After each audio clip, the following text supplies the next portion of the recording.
Odhi kaunti ma Kisumu, jodak e boma ma Katito kod aluora e sub-kaunti ma Nyakach onyiso morgi kod chenro mar puonjo jopiny, chenro mane otagi bad migawo mar doyo aluorano ka giwacho ni ne en chenro moyawo wengegi e yore ma ginyalo luwo ka gimanyo ratichgi.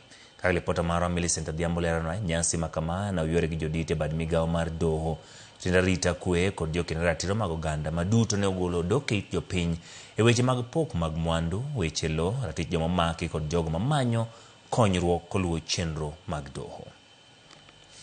Ne jodak mathoth, nyasi ma kama en thuolo manyangafu mar somo rieko achiel kachiel kowuok kuom apisas mag doho ka giyudo ler e wi weche mag doho manyalo konyogi yudo ratiro mekgi.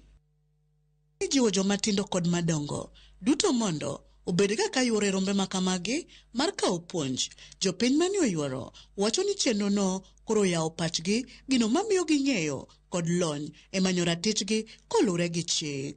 Gige sirikal gi, forums mek sirikal gi, biye uru mang'eny, wuoge uru ma oko mondo mi wakonyre, mondo mi wapuonjre, mondo mi wapuodhre yo mopogore opogore, mondo mi wakel dongruok e oganda maonge bodhruok. Nikech thothwa wainyore.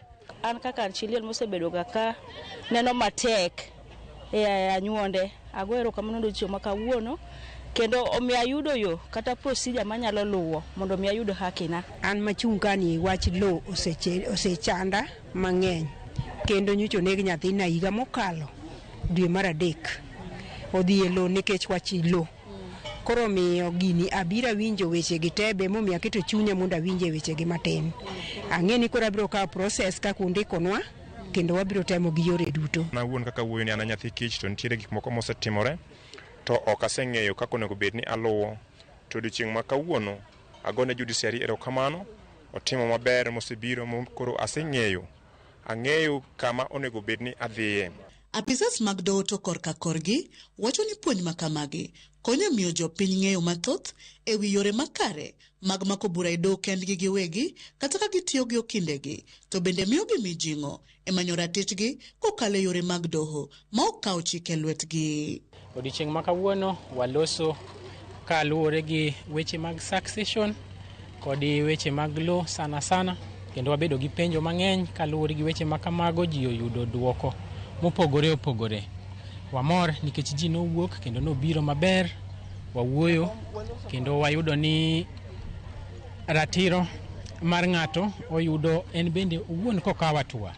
We always encourage them to always come to court, not to take the law into their hands. We would urge the members of the LSK to be more frequent in this area because apparently there seems to be this link between the Law Society of Kenya and the rights of the accused person. Jokend ratich oganda mani oyuoro bende opako mokalo ndamoni ka gilero ni miyo jopiny golo pachgi achiel kachiel ne jodito e bad doho ka giwacho ni mae biro konyo jopiny e dwaro ratichgi ahinya to ne jogo mang'ao. Pia sisi ni members wa ile kitu inaitwa kwa kizungu Court Users Committee ambayo tunafanya kazi kwa karibu na mahakama ili tuweze kusaidia akina mama na wajane kupata haki katika mambo ya mashamba, urithi na kukomesha dhuluma za kijinsia kwa ujumla. E sama magine dhi nyime, jopiny orwako gi mor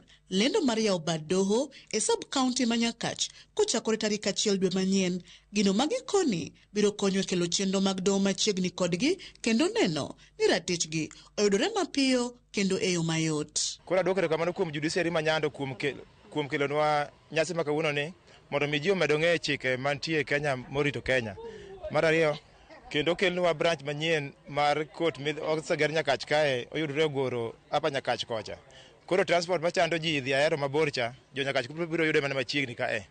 Millicent Adhiambo, Ramogi TV, Nyando Lokots, Kaunti ma Kisumu.